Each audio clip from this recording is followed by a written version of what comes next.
আমার কপালটাই পুরা। কি কপাল নিয়ে যে তোমার সাথে আমার বিয়ে ছিল আল্লাহই জানে। তুমি আল্লাহর কাছে শুকরিয়া করো, আমার বিয়ে তোমার সাথে হয়েছে। তুমি আমার থেকে ভালো কাউকে পাইতাও না। সারাদিন বসে না থেকে কাজ টাজ কিছু করো। যাও, কে জানি আসছে, গেট খোলো।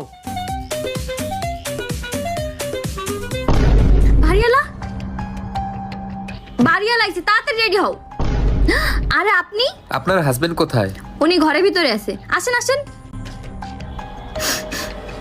কি আর বলবো ভাইয়া, হার্ট অ্যাটাকের পর থেকে উনি এরকম প্যারালাইজ হয়ে পড়ে গেছে। এখন আমাদের সংসারও চলতেছে না, ঠিক মতো খাওয়া দাওয়া করতে পারতেছি না, ওনার ওষুধও কিনতে পারতেছি না। থাক ভাবি, আপনি টেনশন করেন না, আমি কিছু টাকা দিই, আপনি রাখেন, ওনার জন্য ওষুধ কিনুন। না না না না ভাই, কি যে বলেন, আমরা তো এমনি এই মাসে বাসা ভাড়া দিতে পারিনি। আর আপনি আরে যদি- সমস্যা নেই, বাসা ভাড়াটা পরে দেখে নিব, আপনি ওনার খেয়াল রাখেন।